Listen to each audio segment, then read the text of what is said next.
अपना सबसे खतरनाक हथियार अब निकालना पड़ेगा। अगर पुतिन को यूक्रेन से आगे का युद्ध लड़ना है तो वो दिन अब करीब आ रहे हैं। ये बात पुतिन को समझ आ गई है, क्योंकि इस वक्त रूस के सामने परमाणु युद्ध का खतरा मंडरा रहा है।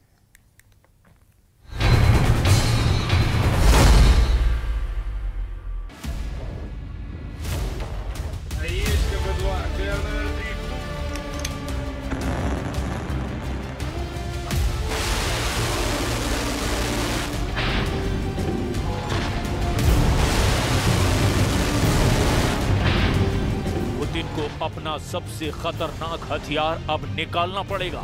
अगर पुतिन को यूक्रेन से आगे का युद्ध लड़ना है तो वो दिन अब करीब आ रहे हैं। ये बात पुतिन को समझ आ गई है, क्योंकि इस वक्त रूस के सामने परमाणु युद्ध का खतरा मंडरा रहा है। डोनाल्ड ट्रंप ने रूस के साथ बढ़ते तनाव को लेकर 2 परमाणु पनडुब्बी रूस के करीब तैनात करने के आदेश दिए हैं। डोनाल्ड ट्रंप ने मेदवेदेव के एक बयान के बाद कहा कि अमेरिका रूस के परमाणु खतरों का जवाब देने के लिए पूरी तरह तैयार है। मैंने रूस के नजदीक 2 न्यूक्लियर पनडुब्बियों को तैनात करने का आदेश दिया है, ताकि भड़काऊ बयान सिर्फ बयानबाजी तक ही सीमित रहे। ये हैं वो परमाणु पनडुब्बियां जो पुतिन के बहुत करीब रहकर न्यूक्लियर धमाके के लिए तैयार की जा रही हैं। ये परमाणु पनडुब्बियां कहां तैनात होंगी, इसके बारे में ट्रंप ने नहीं बताया, लेकिन यूक्रेन युद्ध के बीच तनाव किस लेवल पर पहुंच रहा है, ये तस्वीरें इसकी गवाह बन रही हैं। ये अमेरिका की ओहायो क्लास की पनडुब्बी है, जिससे 24 ट्राइडेंट ICBM यानी कि इंटरकॉन्टिनेंटल बैलिस्टिक मिसाइल फायर की जा सकती है। हर मिसाइल कई थर्मो न्यूक्लियर वॉरहेड से लैस है और इसकी रेंज है 7500 किलोमीटर। अमेरिका के पास ऐसी 18 परमाणु पनडुब्बियां हैं।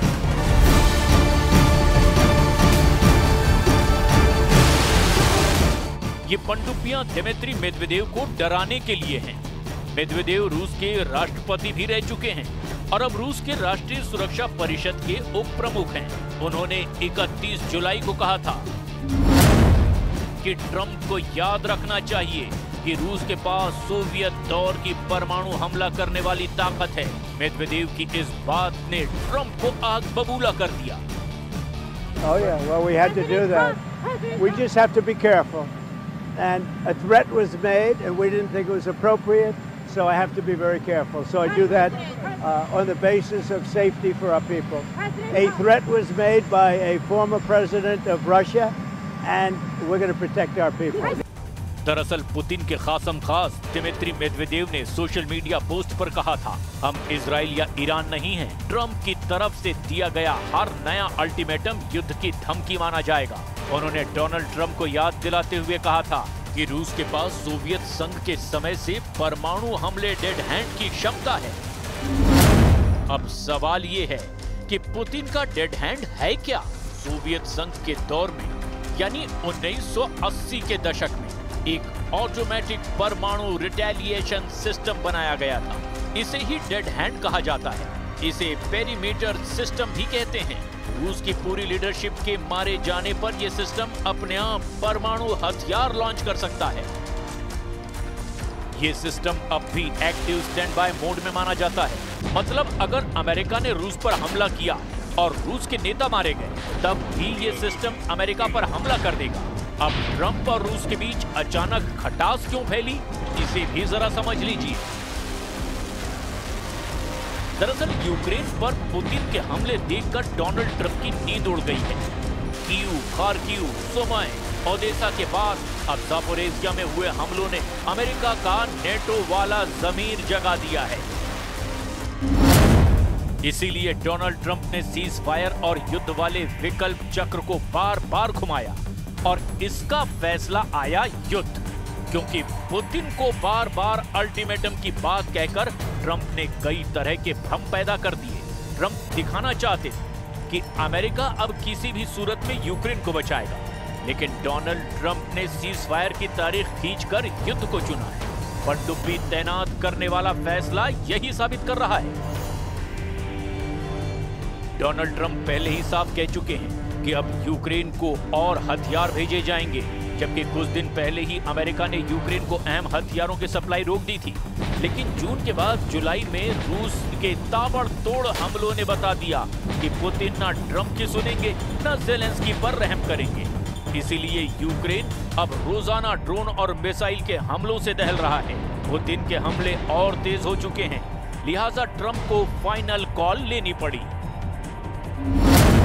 ट्रंप ने कहा कि अमेरिका यूक्रेन को और हथियार भेजेगा।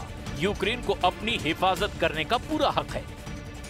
पूरी तरह बिखर चुके यूक्रेन के बाद पुतिन का एजेंडा क्या ट्रंप के हिसाब से चल रहा है? यूक्रेन में लगी आग बता रही है कि पुतिन अब आगे क्या करने वाले हैं। ओडेसा से लेकर खार्किव और सुमी से लेकर कैपिटल कीव तक हर शहर को जलाकर रूस ने अपना नया टारगेट सेट कर लिया है। 3.25 साल के युद्ध में शोलों की तादाद बढ़ती चली जा रही है।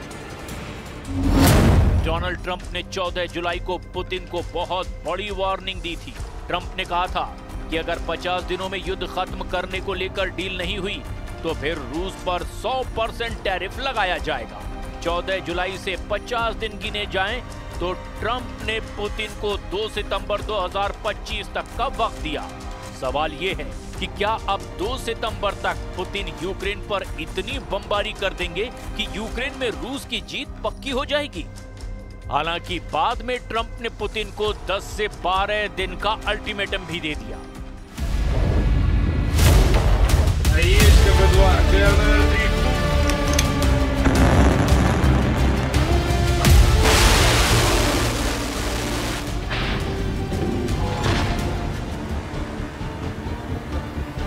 ट्रंप की धमकियों के बीच पुतिन का इरादा साफ है।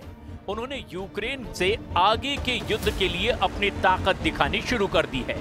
पुतिन ने 4 समंदरों में अपने सबसे खतरनाक जंगी जहाज रवाना करके बता दिया कि इस युद्ध को किस पैमाने पर ले जा सकते हैं। व्लादिवोस्तोक में रूसी ब्रिज के नीचे से गुजरता ये है रूस का anti submarine ship admiral tributes. इसी तरह रूस के और जहाज अलग अलग जगह इकट्ठा होते हैं और फिर नजर आता है पुतिन का बैटल ग्रुप जो रूस के दुश्मनों के शिकार पर निकला है। यह है पुतिन का जुलाई स्टॉर्म यानी जुलाई का तूफान जो अगस्त में अपना असर दिखा रहा है। अब अगस्त में पुतिन क्या करना चाहते हैं? पुतिन का इरादा क्या है? पुतिन का एजेंडा क्या है?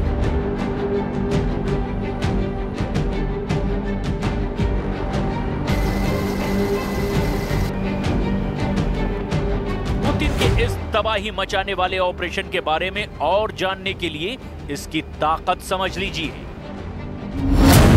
150 जंगी जहाज जिसमें बहुत ही खतरनाक डिस्ट्रॉयर, मिसाइल बोट और कॉर्वेट शामिल हैं।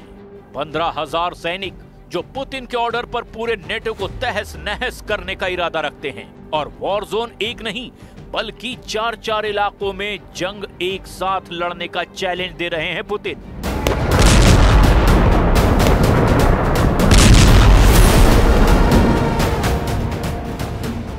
यूक्रेन में पुतिन की ड्रोन और मिसाइल ब्रिगेड लगातार हमले कर रही है। जुलाई के महीने में शायद ही ऐसा कोई दिन गुजरा है जब ज़ेलेंस्की का कोई शहर बड़े हमले से ना दहला हो। पुतिन की फोर्स ने ऐसे हमले किए हैं जिसका दर्द ज़ेलेंस्की पूरे यूरोप में बांटना चाहते हैं। यूक्रेन में पुतिन के हमलों के बाद ऐसी ही तबाही नजर आती है और तस्वीर बता रही है कि पुतिन अब क्या करने वाले हैं, क्योंकि ड्रोन और मिसाइल धमाकों के बाद यूक्रेन के शहर वैसे ही नजर आते हैं जैसे इजराइल की बमबारी के बाद गाजा नजर आता है। पुतिन ने यूक्रेन पर हमले करके बता दिया कि अब वो नेटो तोड़ युद्ध की शुरुआत कर चुके हैं। यूक्रेन में पुतिन के हर हमले की तस्वीर बता रही है कि रूस का एजेंडा अब ट्रंप के ख्वाब तोड़ देगा। चौथे साल में चल रहे युद्ध में पुतिन अब यूक्रेन को आगे बिल्कुल भी बख्शना नहीं चाहते। हर हमले के साथ उनकी फायर पावर लगातार बढ़ती जा रही है और यूक्रेन में अब तक 12,000 से ज्यादा लोगों का खून बहा चुकी है। यूक्रेन के हर बड़े शहर को पुतिन की मिसाइल और कामिकाज़े ड्रोन दहला रहे हैं और उन्हें रोकना अब ज़ेलेंस्की के बस की बाहर की बात हो चुकी है। यूक्रेन से आगे के खतरे को रोकने के लिए पुतिन तैयार हैं। रूस के इतने जहाज एक साथ एक जगह देखकर डोनाल्ड ट्रंप से लेकर नेटो हर राष्ट्राध्यक्ष सोच रहा है कि अगर पुतिन ने अपनी पूरी पावर दिखा दी तो बचने का रास्ता क्या होगा, क्योंकि पुतिन की इस जंगी फॉर्मेशन में पनडुब्बी भी है। इसमें बॉम्बर विमान भी हैं जो हजारों किलोमीटर दूर जाकर परमाणु अटैक कर सकते हैं। इसमें डोही विमान भी हैं जो दुश्मन की नौसेना का सैकड़ों किलोमीटर दूर से ही पता लगा सकते हैं। और इसमें लॉन्ग रेंज मिसाइल फायर करने वाले जहाज भी शामिल हैं जो हजारों किलोमीटर दूर से तबाही मचा सकते हैं।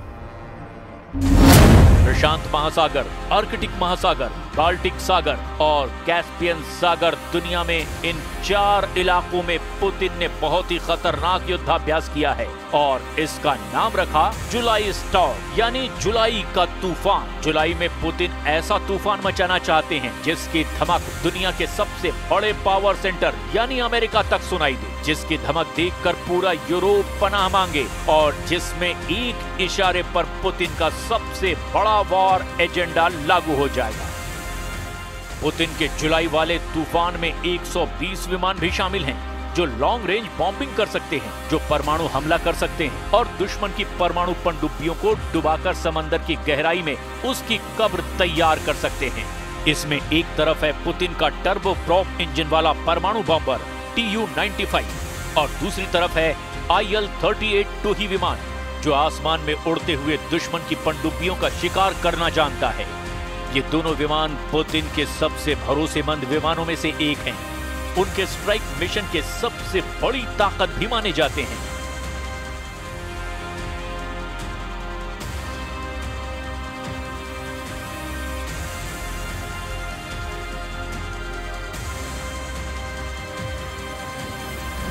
इस युद्धाभ्यास में पुतिन ने लॉन्ग रेंज वाले हथियार भी शामिल किए हैं जो ऐसे ही विमानों और जंगी जहाजों पर तैनात किए गए हैं जो दुनिया के किसी भी कोने में कोहराम मचा सकते हैं। ये बात डोनाल्ड ट्रंप और उनके यूरोप वाले दोस्त बहुत अच्छी तरह से जानते हैं। ज़ेलेंस्की तो ऐसे हथियारों से पिछले 3.5 साल से जूझ रहे हैं और यूक्रेन की तबाही भी देख रहे हैं। पुतिन ने कोस्टल मिसाइल सिस्टम भी तैनात किए हैं जो दुश्मन के जंगी जहाजों को रूस के तटों से दूर रखेंगे।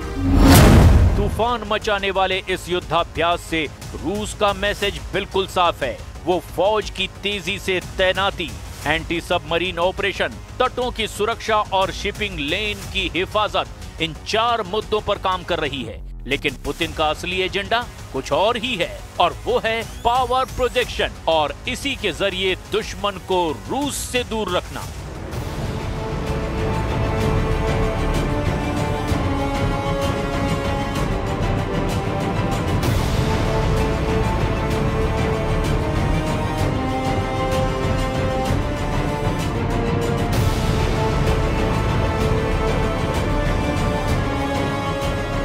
रूस के पास दुनिया की तीसरी सबसे बड़ी नौसेना है।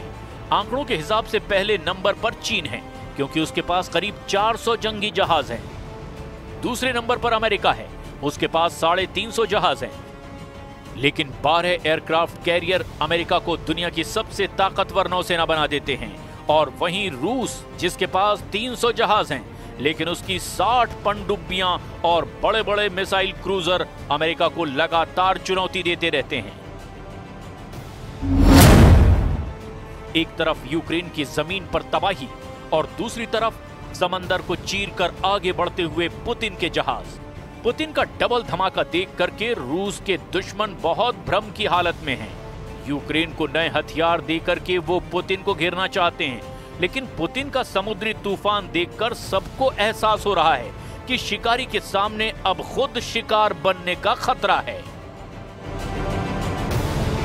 रूस के राष्ट्रपति व्लादिमीर पुतिन को लेकर ट्रंप हमेशा कमजोर पड़ते नजर आते हैं। वो दिमित्री मेदवेदेव को लेकर चाहे कितने भी आक्रामक क्यों ना हो, लेकिन यूक्रेन को लेकर वो पुतिन पर सीधे हमले से बचते रहे हैं। उन्होंने कुछ दिन पहले कहा था, मेरी पुतिन के साथ फोन पर अच्छी बातचीत होती है, लेकिन इसके कुछ घंटे बाद ही रूस ने यूक्रेन पर हमले शुरू कर दिए। ट्रंप ने कहा था कि वो इससे निराश हैं। फिर भी पुतिन ऐसे इंसान हैं जिसके साथ वो अच्छा तालमेल बना सकते हैं। सवाल ये है कि तालमेल के बाद ऐसा क्या हुआ कि अब परमाणु पनडुब्बी तैनात करने की नौबत आ गई।